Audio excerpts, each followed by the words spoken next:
제가 얼마 전에 그 챗 GPT에게 제가 설교할 때 자주 사용하는 단어 5개를 한번 검색해 달라고 했었습니다.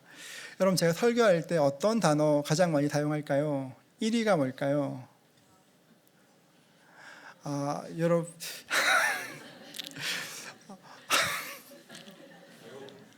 죄송해요.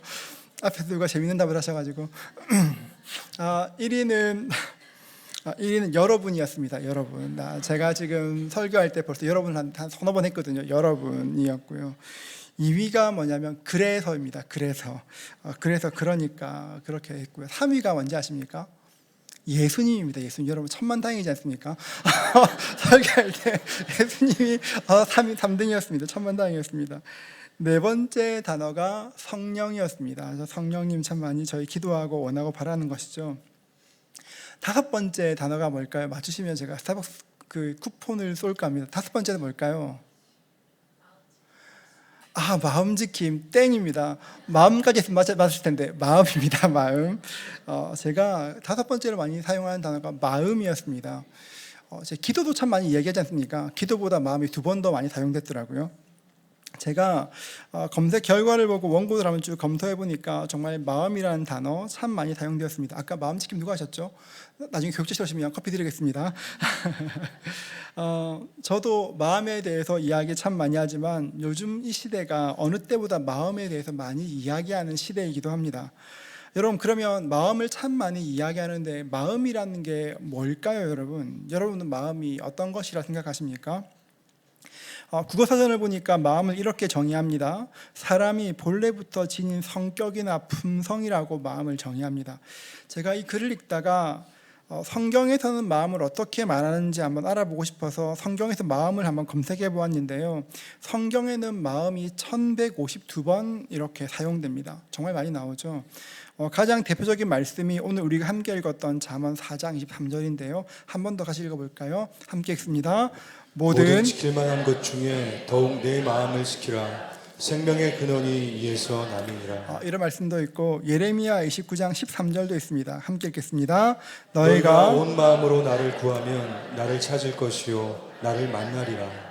예수님이 하신 유명한 말씀도 있습니다. 마태복음 11장 29절인데요. 이 말씀 함께 읽습니다. 나는 마음이 온유하고 겸손하니 나의 멍에를 메고 내게 배우라. 그리하면 너희 마음이 쉼을 얻으리니. 성경에는 마음과 관계된 말씀이 굉장히 많이 있습니다. 성경에서 마음에 대한 단어들을 쭉 보면서 구절을 보다가 요즘 출판되는 책들을 좀 찾아보았습니다. 요즘 이렇게 마음에 대한 책들 참 많은데요. 요즘 한참 인기인 그 쇼펜하우어의 책들이나 구글의 구루로 알려진 차드 맹탄의 책들, 또 회복 달력성으로 유명한 김주한 교수의 책들, 이런 책들 많이 보았는데요. 제가 황명한 목사님의 마음 바로 알기라는 책에서 꽤 좋은 글을 봤습니다. 어떤 불자가 스님에게 이렇게 물었다고 합니다. 스님, 저는 행복해지고 싶은데 행복은 둘째치고 우선 마음이 무엇인지 모르겠습니다. 목사님의 글을 읽고 제가 찾아보니까 이 이야기가 그 법륜 스님의 행복이라는 책에 나오는 이야기인데요. 한번 들어보십시오. 스님, 저는 행복해지고 싶은데 행복은 둘째치고 마음이 무엇인지 모르겠습니다. 아무리 들여다봐도 마음이 무엇인지 모르겠습니다. 제 마음도 제 것이 아닌 것 같습니다. 봄철의 날씨처럼 이랬다 저랬다 계속 변하고 뭔가가 끝없이 생겼다 사라지면서 제 삶을 끌고 다니는 것만 같습니다. 생각하면 생각할수록 뭔지 모르겠습니다. 마음이 뭡니까? 이렇게 물었습니다. 스님이 답했습니다. 마음은 형편에 따라 달라집니다. 화장실 가기 전의 마음과 다녀온 후의 마음이 다르지 않습니까? 똑같은 사람이라도 나를 칭찬할 때 마음이 다르고 나를 비난할 때 마음이 다릅니다. 이것을 관심무상이라고 합니다. 관심무상. 그러니까 마음심의 볼관자. 그러니까 즉 마음을 바라보니까 없을무에 항상 같지 않다는 것입니다.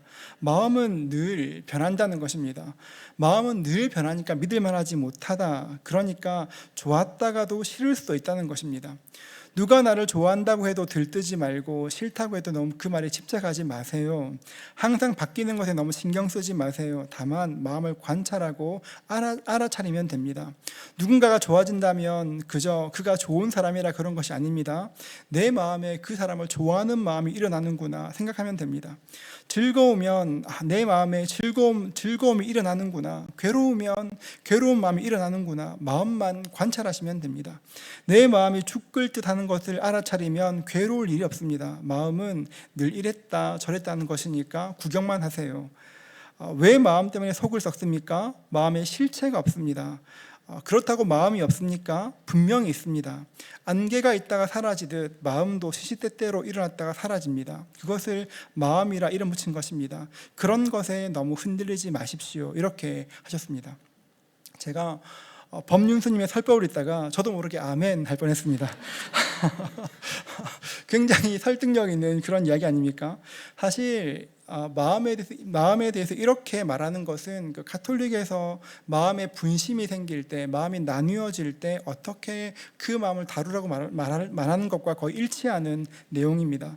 마음은 실체가 없고 한없이 복잡한 것이니 마음의 변덕을 따라가지 말고 결정한 것을 그대로 믿고 따라가라는 것입니다. 참 좋은 이야기인데요, 생각해보면 조금 달라지기도 합니다. 약간 모순이 있습니다. 마음을 따라가지 말라, 마음 먹으라고 이야기하는데 마음을 따라가지 말라고 마음 먹는 것도 결국 자기 마음이지 않습니까? 마음을 그냥 관찰하라고 말합니다. 마음을 관찰하고 관조하라고 하는데 그 마음을 또 따라가라고 이야기합니다. 제가 이 글을 읽다가 불교에서 마음의 변화를 어떻게 이해하는지는 알게 되었지만 정작 마음의 본질에 대해서는 좀 이렇게 이야기하지 않는다 생각이 들었습니다. 다시 말씀을 성경을 읽으면서 묵상을 시작했는데요, 성경에 보면 마음에 대해서 굉장히 정확하고 명쾌하게 이렇게 정의하는 것이 있습니다. 예레미야 17장 9절은 이렇게 말하는데요, 우리 같이 한번 읽어볼까요? 함께 읽습니다. 만물보다 거짓되고 심히 부패한 것은 마음이라 누가 드니 이를 알리오마는. 성경은 마음을 만물보다 거짓되고 부패한 것이라고 말합니다. 평상시에는 그냥 지나쳤던 말씀인데 제가 이 말씀을 묵상해 보니 마음이 만물보다 거짓되고 부패하다, 이것은 세상 사람들이 생각하는 것과 정반대의 이야기라는 생각이 들었습니다. 사람들은 보통 마음은 깨끗한 것이라 생각합니다. 어릴 때는 백지와 같이 깨끗한 마음이었는데 이 땅에 살면서 세상에 있는 것들이 점점 물들어서 마음이 더러워진다고 생각합니다. 여러분, 정말 사람의 마음이 깨끗한 것일까요? 정말 어린아이의 마음이 깨끗할까요? 최근에 둘째가 태어난 가정을 신방하면서 나눈 이야기인데요, 요즘 큰아이가 은근슬쩍 둘째를 아프게 꼬집어서 고민된다, 그렇게 말씀하셨습니다. 엄마 아빠의 사랑이 빼앗기는 것 같아, 나누어지는 것 같아 큰아이가 시샘하는 것입니다. 아이가 태어나면 흔히 있는 일 아닙니까? 여러분, 그런데 누가 그 아이에게, 그 큰아이에게 이렇게 작은 아이를 엄마 아빠 안 보이는 곳에서 슬쩍 꼬집으라고 누가 가르쳤겠습니까? 아무도 그런 사람 없습니다. 여러분, 안 가르쳐도 그렇게 합니다. 왜 그런지 아십니까? 사람의 마음이 원래 죄로 가득하기 때문에 그렇습니다. 사람의 마음은 원래 깨끗한 마음이 아닙니다. 아담과 하와가 죄를 지은 후에 우리 마음에 죄성이 생겼고 그 죄의 DNA가 아담 때부터 지금까지 쭉 이어지고 있는 것입니다. 그래서 성경은 말하기를 우리의 마음이 만물보다 거짓되고 부패하다 말하는 것입니다. 사실 보다 본질적인 이유도 있습니다. 우리를 창조하신 하나님의 계획과 관계된 것이기도 한데요, 하나님께서 우리를 창조하시면서 우리에게 하나님의 뜻을 거부할 수 있는 의지, 신학 용어로 하면 자유의지라는 것을 주셨습니다. 어떤 과학자가 로봇을 만들려고 합니다. 그가 만드는 로봇은 명령을 입력하면 그대로 수행하는 기계가 아니라 과학자와 이야기도 하고 인격적으로 마음을 주고받는, 무엇보다 서로 사랑할 수 있는, 신뢰할 수 있는 파트너를 만들고 싶었습니다. 여기에 갈등이 생기는 것입니다. 과학자가 로봇을 만들면서 과학자를 사랑할 수밖에 없도록 이렇게 프로그램을 하면 로봇이 분명히 과학자를 사랑하겠지만 그 사랑은 진짜 사랑이 아닙니다. 그죠? 프로그램이 작동되는 것이지 않습니까? 로봇이 과학자가 의도한 대로 인격적인 파트너가 되기 위해서는 자유의지가 있어야 합니다. 사랑할 수 있어야 하지만 거절할 수도 있어야 하는 것입니다. 하나님께서 사람을 창조하시고 자유의지를 주신 것도 똑같은 이야기입니다. 하나님께서 우리에게 인격 대 인격으로 교제하기를 원하십니다. 그래서 우리에게 자유의지를 주시면 하나님을 사랑할 수 있고 하나님을 거절할 수 있지만, 그런 위험성이 있지만 그럼에도 불구하고 이렇게 우리와 인격으로 만나기 위해서 자유의지를 주신 것입니다. 하나님께서 인격 대 인격으로 교제하기 원하셔서 자유의지를 주셨을 때 첫사람 아담은 어떤 선택을 했을까요? 아담은 자신이 인생의 주인 되기로 결정하였습니다. 하나님을 사랑하는 것이 아니라 하나님의 사랑을 거절하기로 결정하였습니다. 내 인생은 나의 것이니 내 마음에 옳은 대로 살겠다 결정하였습니다. 자신이 인생의 주인이 되겠다 결정하고 선택한 결과가 무엇입니까? 하나님께서 금하신 동산에 있는 선과 악을 알게 하는 나무의 열매를 먹는 것입니다. 그러니까 생명이 아니라 죽음을 택한 것입니다. 그 결과 우리에게는 영적인 죽음이 찾아오게 되었습니다. 모든 사람의 마음에는 공허함과 혼돈과 어둠이 가득하게 되었습니다. 그래서 이 땅을 사는 사람들은 누구나 다 외로움을 느끼게 되어 있고 공허하게 되어 있습니다. 사람들은 자기의 외로움과 공허함을 채우고 싶어서 무엇이든지 좋아 보이는 것으로, 자신의 영혼을 위로할 만한 것으로 그 영혼을 자꾸 채우려고 합니다. 여러분, 그런데 자꾸 채우려고 애쓰는데 우리 영혼의 공허라는 것이 생각보다 훨씬 넓고 깊습니다. 그 공허가 굉장히 거대합니다. 그러니까 그 공허함을 인간의 힘으로는 채울 수가 없는 것입니다. 채워진 것 같은데, 어떻게든 내가 무엇으로 채운 것 같은데 금방 또 바닥이 드러나고, 또 채우면 또 바닥이 드러납니다. 밀물과 썰물이 반복되는 것처럼 우리 삶에 새로운 질서가 생기기 전까지 계속 그 공허와 허무는 반복되는 것입니다. 그래서 사람의 인생은 언제나 목마르고 언제나 피곤하고 언제나 만족이 없는 것입니다. 해밍웨이라는 작가가 있습니다. 어니스 해밍웨이라는 작가가 있습니다. 노인과 바다, 무기와 잘 있거라, 누굴 위하여 종은 울리나, 많은 유명한 책을 썼습니다. 우리가 그 책은 안 읽었을지라도 이름은 아는 유명한 작가 아니겠습니까? 그는 굉장히 많은 책들을 썼고 노벨 문학상도 받았습니다. 그리고 그는 당시 영미문학의 정점에 있었습니다. 여러분, 그 해밍웨이 사진이 굉장히 많이 남아있는데요, 그 사진을 보면 정말 잘생겼습니다. 얼굴도 남자같이 생겼고 체격도 좋고 성격도 좋았습니다. 쓰는 책마다 베스트셀러가 되었습니다. 많은 돈을 벌었고 전 세계에서 가장 유명한 소설가가 되었습니다. 매일 유명인사와 파티를 즐겼고 언론에 일부러 자신의 사생활을 흘려서 대중들의 관심을 유도하기도 했습니다. 4번 결혼했고 결혼 생활 중에 수많은 스캔들을 만들었습니다. 그런데도 어디를 가나 사랑받고 인정받았을 뿐 아니라 심지어 존경받기도 했습니다. 모두가 부러워할 만한 삶, 누구보다 근사하고 멋진 삶을 살았습니다. 여러분, 그런데 1961년 7월 2일 해밍웨이는 자택에서 엽총으로 자살합니다. 그는 자살하기 전에 이런 유언을 남깁니다. 나는 필라멘트가 끊어진 전구처럼 고독하다. 이 땅에서 얻을 수 있는 것 다 얻은 것 같았지만 그 인생에 공허함이 있었습니다. 그 공허함을 견디다 못해 스스로 삶을 마감한 것입니다. 성경에도 해밍웨이 같은 사람이 나옵니다. 솔로몬이 그랬습니다. 솔로몬은 세상의 모든 부와 명예를 가졌을 뿐 아니라 무엇이든 하고 싶은 것은 금하지 않았다고 말합니다. 내가 하고 싶은 것이면 다 했다고 이야기합니다. 무엇이든 다 하며 원하는 삶을 살았습니다. 그런 솔로몬이 자신의 인생을 어떻게 고백합니까? 전도서 1장 2절인데요. 함께 한번 읽어보겠습니다. 전도자가 이르되 헛되고 헛되며 헛되고 헛되디 모든 것이 헛되도다. 헛되고 헛되며 헛되고 헛되니 모든 것이 헛되도다. 솔로몬은 내 인생이 헛되다 이야기합니다. 자신의 인생이 헛된 이유를 1장 3절에서 말합니다. 해 아래에서 수고하는 모든 수고가 사람에게 무엇이 유익한가? 왜 헛되냐 그렇게 하면 해 아래에 있었기 때문에 하나님 아닌 것으로 자신의 인생을 채우려고 하니까 내 인생의 공허함이 채워지지 않더라 말하는 것입니다. 여러분, 우리가 인생의 주인이 되려고 하면 그 공허함이 절대 채워지지 않습니다. 그러니까 사람들은 공허함을, 허무함을 운명처럼 받아들입니다. 인생 원래 그래, 인생 원래 허무해, 원래 공허해 이야기하는 것입니다. 여러분, 그런데 내가 내 인생의 주인이 아니라 예수님께서 내 인생의 주인 되시면, 예수님을 구주로 영접하면 내 인생에 어떤 일이 일어날까요?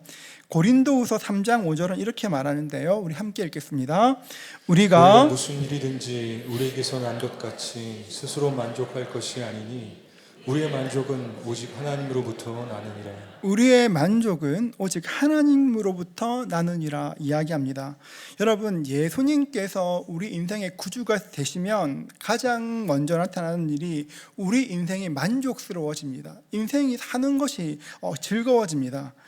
해밍웨이를 통해 봤던 것처럼, 솔로몬을 통해 봤던 것처럼 인간은 이 땅의 것으로 만족할 수 없는 존재입니다. 우리의 만족은 하나님께만 있습니다. 우리가 그렇게 디자인되었기 때문에 그렇습니다. 우리가 하나님을 사랑하기로 마음먹으면, 예수님을 내 마음의 주인으로 모시면 주님께서 내 마음에 임하시고 내 마음을 정리해 가시는 것입니다. 예수님께서 내 영혼의 주인 되어 임하시면 우리 영혼에 있던 혼돈과 공허와 흑암이 사라지게 되는 것입니다. 창세기 1장 1절과 2절인데요. 이 말씀도 같이 읽겠습니다. 같이 읽습니다. 태초에 하나님이 천지를 창조하시니라. 땅이 혼돈하고 공허하며 흑암이 깊음 위에 있고 하나님의 영은 수면 위에 운행하시니라. 세상이 시작되었을 때 이 땅은 어떤 모습이었냐면, 땅은 혼돈하고 공허하며 흑암이 깊음 위에 있었습니다.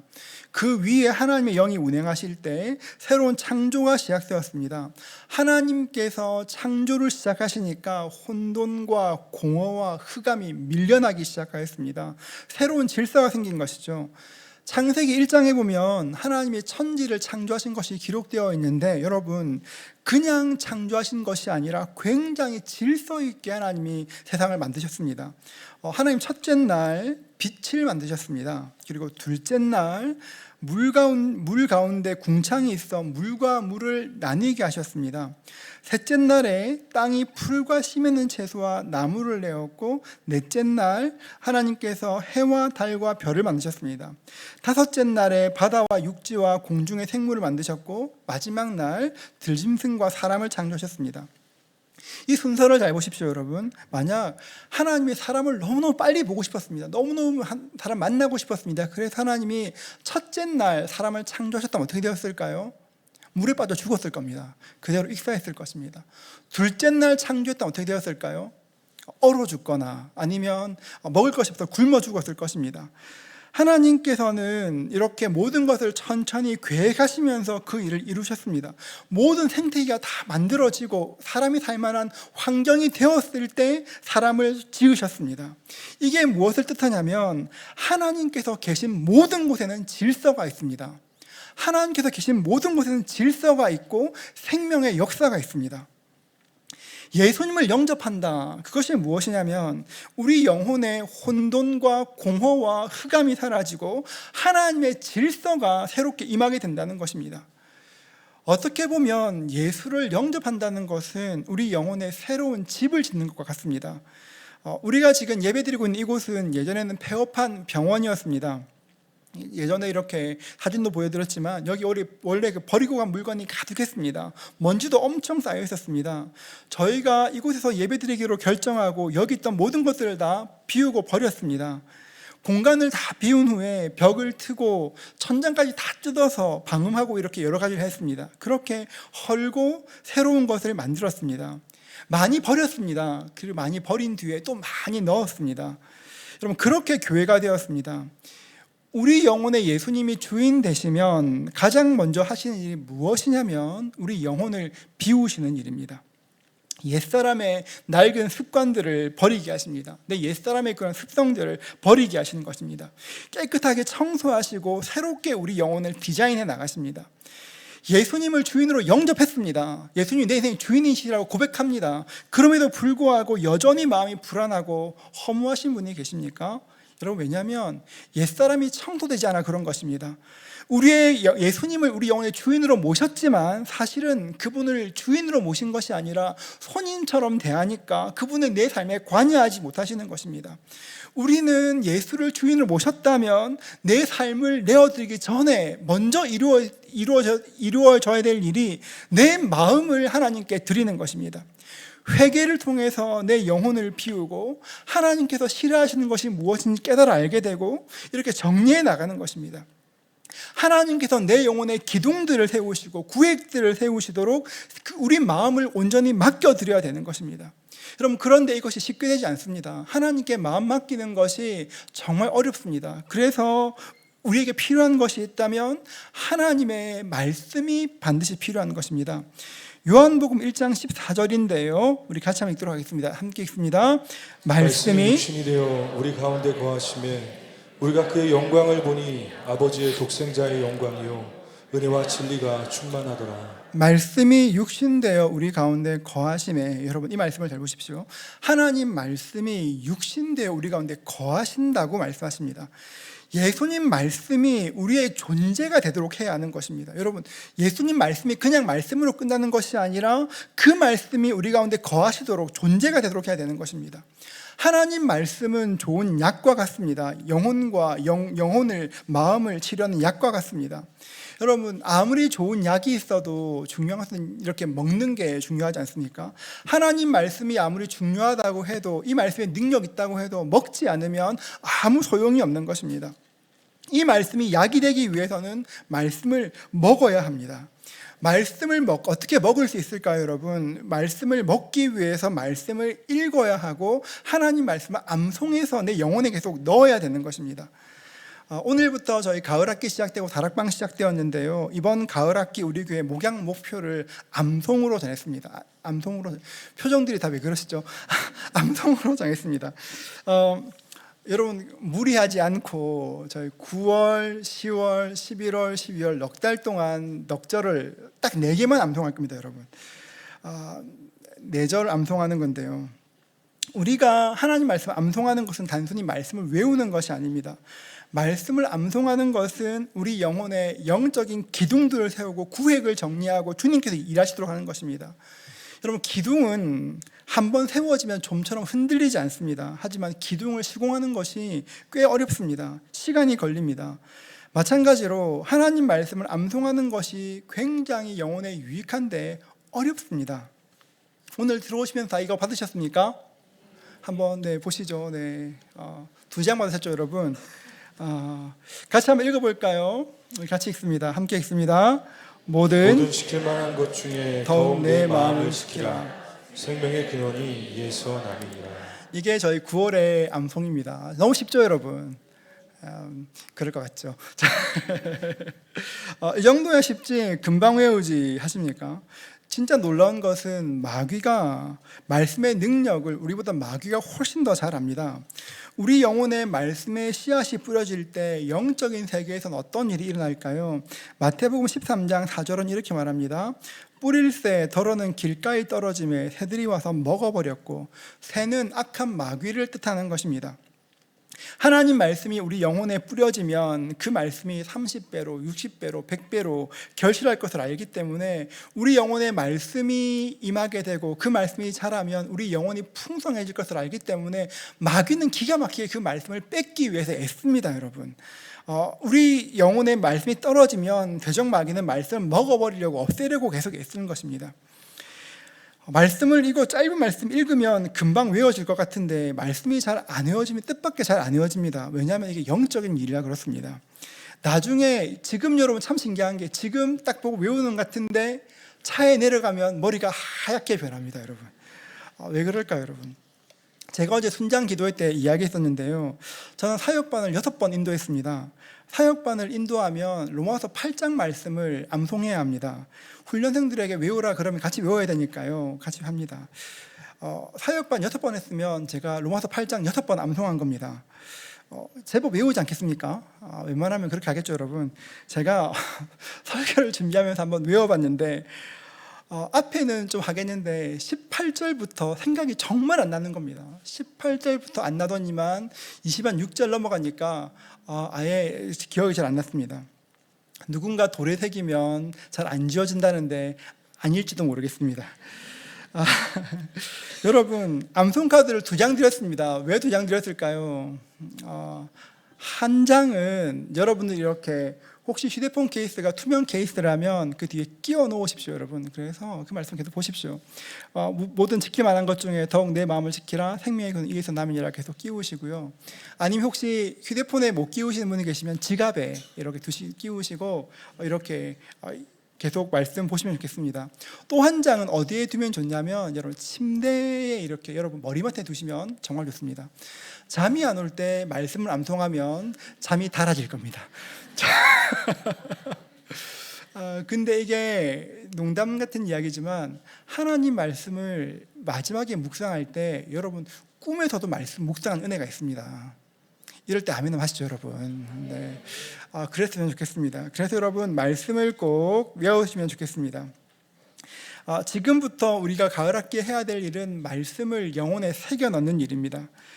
근데 참 놀라운 것은 암송을 해도 안 외워진다고 해서 안 외워지는 것이 아닙니다. 앞서 말씀드린 것처럼 말씀을 암송하는 것은 우리 영혼의 기둥을 세우는 것입니다. 안 외워지는데 말씀을 암송하기 위해 애쓰다 보면 어느 순간에 우리 영혼의 기둥이 세워져 있습니다. 그리고 결정적인 순간에 그 말씀이 한 번도 기억 안 한 그 말씀이 결정적인 순간에 우리를 지지해 줍니다. 예전 교회 사역할 때 어느 집사님께서 어머니가 위독하시다고 병원 신방을 요청하셨습니다. 어머니가 이북에서 내려오신 분인데 아직 예수님을 영접하지 못했다 말씀하셨습니다. 예수님을 증거할 수 있는 마지막 기회라 생각해서 제가 요한복음 1장 12절 말씀으로 말씀을 준비했습니다. 영접하는 자, 곧 그 이름을 믿는 자들에게는 하나님의 자녀가 되는 권세를 주셨으니, 이 말씀을 준비하며 예수님 전하기 위해 준비했습니다. 그런데 제가 이 말씀을 계속 묵상하는데 자꾸 마음에서 시편 23편 말씀이 계속 생각이 났습니다. 신방하는 그날 새벽에 기도할 때도 계속 이 말씀이 기억나고 차를 타고 갈 때도 계속 시편 23편 말씀이 생각났습니다. 하나님께서 이 말씀 증거하기 원하시는구나 생각이 들어서 그때부터 어떻게 23편 말씀을 가지고 복음을 증거할까 이렇게 고민하며 말씀을 준비했습니다.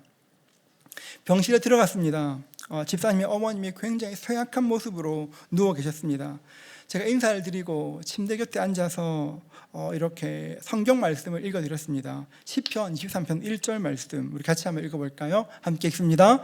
여호와는 나의 목자시니 내게 부족함이 없으리로다. 제가 이 말씀을 읽었는데 갑자기 어머니가 너무 또렷한 음성으로 2절을 암송하셨습니다.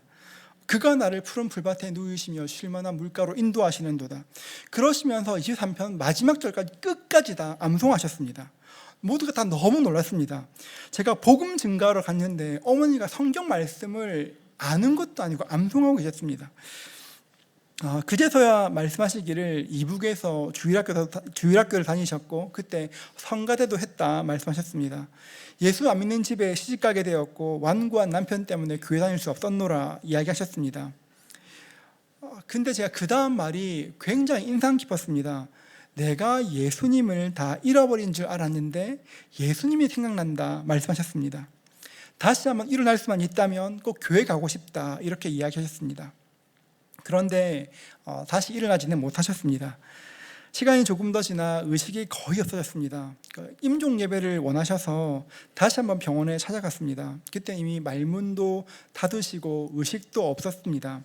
그때 제가 곁에 앉아서 다시 한번 시편 23편 말씀을 천천히 읽어드렸습니다. 천천히 읽다가 마지막 절에 도착하였습니다. 주께서 내 원수의 목전에서 내게 상을 차려주시고 기름을 내 머리에 부으셨으니 내 잔이 넘치나이다. 내 평생의 선하심과 인자하심이 반드시 나를 따르리니 내가 여호와의 집에 영원히 살리로다. 아멘 하는데 어머니가 갑자기 눈물을 주르르 흘리셨습니다. 제가 그 모습에 얼마나 감동했었는지 모릅니다. 하나님 말씀을 읽는 것, 암송하는 것, 이 말씀을 외운다고 내 인생에 무슨 그런 변화가 있을까 생각 드십니까? 여러분, 하나님 말씀은 그런 것이 아닙니다.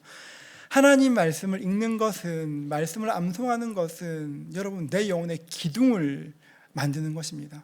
눈에 보이지 않지만 그 기둥이 내 삶을 지켜주고 지탱하는 것처럼 눈에 보이지 않지만 이 말씀이 우리를 이끌어갈 것이고 우리 인생을 지탱하게 될 것입니다.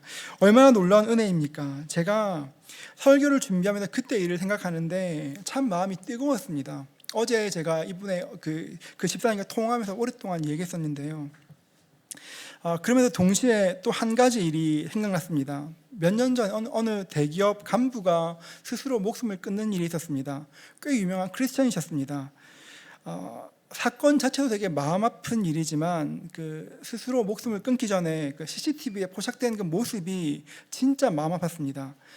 CCTV를 보니까 그분은 그런 결심을 하고서 많이 망설이는 모습을 보였습니다. 자살할 장소로 왔다가 갔다가 몇 번이나 왔다 갔다 하시다가 이렇게 그런 선택하셨습니다. 그 영상을 가만히 보다가 그런 생각이 들었습니다. 이분이 그렇게 삶과 죽음과 삶 사이를 왔다 갔다 할 때 그때 하나님 말씀이 작동되었다면 어땠을까? 그 인생의 가장 절박한 그 순간에 하나님 말씀이 그 영혼에 작동되었더라면 어땠을까? 하나님 말씀의 능력이 나타나서 내가 다시 한번 살아야 되겠다. 내가 저지른 잘못의 대가를 지불하고 다시 새로운 기회를 찾아야 되겠다. 결심할 수만 있었다면 얼마나 좋았을까? 이 생각이 떠올라서 참 오랫동안 마음이 먹먹했었습니다. 여러분, 하나님 말씀 암송한다고 해서 다 기억하는 것 아닙니다. 다 잊어버립니다. 하지만 하나님 말씀은 우리 인생의 결정적인 순간에 우리의 삶을 지지하는 기둥이 될 것입니다. 그렇기 때문에 여러분 하나님 말씀을 가까이 하실 수 있기를 축복합니다. 하나님 말씀으로 여러분의 영혼의 기둥을 세우실 수 있기를 축복합니다. 작은 종이 작은 말씀 한 절 아무것도 아닌 것 같지만 이 말씀이 우리의 삶 자체에 도전하게 될 것입니다. 집을 지을 때 하중을 견딜 만큼 기둥을 세워야 하는 것처럼 우리 영혼에도 우리 삶을 견딜 수 있을 만큼 많은 말씀으로 기둥을 세워 나가야 되는 것입니다. 내가 약할 때, 내가 넘어지려 할 때 내가 나를 지키는 것이 아니라 누군가가 나를 지켜주는 것이 아니라 하나님 말씀이 나를 지키시도록 하나님 말씀에 의탁해야 하는 것입니다. 우리가 함께 암송하기를 시작하면서 잠언 4장 23절 말씀을 선택한 것도 같은 이유입니다. 모든 지킬 만한 것 중에 더욱 내 마음을 지키라. 생명의 근원이 이에서 남이니라. 우리의 생명이 마음에 달려 있습니다. 여러분, 이 말씀은 우리가 마음먹기에 따라 인생이 바뀐다 그런 얘기 아닙니다. 여러분, 행복해서 웃는 것이 아니라 웃으니 행복하다 그런 류의 이야기가 아닙니다. 여러분, 잠언 4장 23절 말씀은 우리가 함께 말씀을 나누어온 빌립보서 4장 6절과 7절과 이렇게 연결되어 있는 말씀입니다. 빌립보서 4장 6절과 7절인데요. 우리 함께 한번 읽도록 하겠습니다. 함께 읽습니다. 아무것도 염려하지 말고 다만 모든 일에 기도와 간구로 너희 구할 것을 감사함으로 하나님께 아뢰라. 그리하면 모든 지각에 뛰어난 하나님의 평강이 그리스도 예수 안에서 너희 마음과 생각을 지키시리라. 하나님 말씀이 우리 마음과 생각을 지키신다 말씀하시는데 우리의 생명의 근원이 마음에 있다는 것입니다. 여러분, 하나님께서 우리 마음의 주인 되도록 여러분 하나님을 초청하십시오. 그리고 하나님 말씀으로 우리 영혼의 기둥들을 세우십시오. 하나님 말씀을 선포하십시오. 어떤 상황이 있을 때 하나님께서 그 상황 가운데 개입하시도록 말씀으로 초청하십시오. 저는 가끔씩 굉장히 두려울 때가 있습니다. 굉장히 두려울 때 있습니다. 예상치 못한 일이 생길 때 있죠. 제가 일부 예배를 마치고 생각해 보니까 제가 교회 설립하고 설립 예배 드리기 바로 그 전주가 생각났습니다. 사실 몇 명이 올지 정말 몰랐거든요. 과연 이 의자 다 채워질까? 엄청 그때 겁났어요. 그때 겁이 났습니다. 그때 제가 이 말씀 암송했었습니다. 예레미야 29장 11절인데요. 같이 읽겠습니다. 함께 읽습니다. 여호와의 말씀이니라. 너희를 향한 나의 생각을 내가 아나니 평안이요 재앙이 아니니라. 너희에게 미래와 희망을 주는 것이니라. 여호와의 말씀이니라. 너희를 향한 나의 생각을 내가 아나니 평안이요 재앙이 아니니라. 너희에게 미래와 희망을 주는 것이니라. 제가 개척 설립되는 그 전날 밤 여러분 텅 빈 교회 혼자 앉아 몇십 번을 어쩌면 몇백 번을 외웠을지 모르겠습니다. 암송하며 주님, 하나님의 계획을 신뢰합니다. 눈에 보이는 것 없지만 하나님 일하실 거 믿습니다. 제가 그때 암송했었습니다. 또 하나 제가 참 좋아하는 구절이 있는데요. 시편 91편 4절은 이렇게 말합니다. 같이 한번 읽어볼까요? 함께 읽습니다. 하나님이 이르시되 그가 나를 사랑한즉 내가 그를 건지리라. 그가 내 이름을 안즉 내가 그를 높이리라. 하나님이 이르시되 그가 나를 사랑한즉 내가 그를 건지리라. 그가 내 이름을 한즉 내가 그를 높이리라. 제가 이런 말씀을 한참 동안 제 마음이 요동칠 때마다 이 말씀을 선포합니다. 그렇게 마음에 선포하고 상황에 예수님을 초청하다 보면 믿음이 생기는 것들을 경험합니다.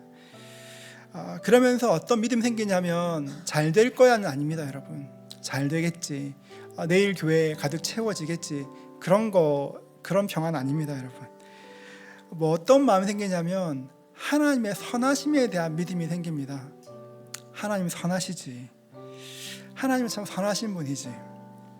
내가 이해할 수 없는 상황에 처하면 마귀는 어떻게 그럴 수 있냐고, 하나님 계시냐고 원망하게 합니다.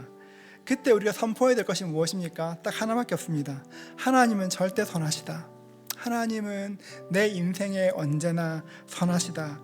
하나님은 언제나 오르시다. 내가 이해할 수 없지만 하나님은 오르시다. 여러분, 가끔은 눈물 흘리면서 이렇게 고백해야 될 때도 있습니다. 눈물 흘리면서 하나님은 선하시다. 마음에 사무쳐온 아픔을 가지고 그래도 하나님 오르시다 고백할 때가 있습니다. 여러분, 그런데 그렇게 하나님을 고백하면, 하나님의 선하심을 믿으면, 우리 마음을 주님께 맡겨드리면 넘어지지 않습니다. 여러분, 쓰러지지 않습니다. 이기게 하십니다. 하나님 말씀으로 여러분의 영혼의 새로운 질서가 이루어질 수 있기를 축복합니다. 여러분, 하나님 말씀을 선포할 때 우리에게 있던 혼돈과 공허와 흑암은 사라질 것이고 우리 삶에 새로운 질서가 생기게 될 것입니다. 하나님이 조화롭게 하실 것이고 평안하게 하실 것입니다. 하나님 말씀으로 우리 영혼의 기둥을 세우는 저와 여러분 되실 수 있기를 주님의 이름으로 축복합니다.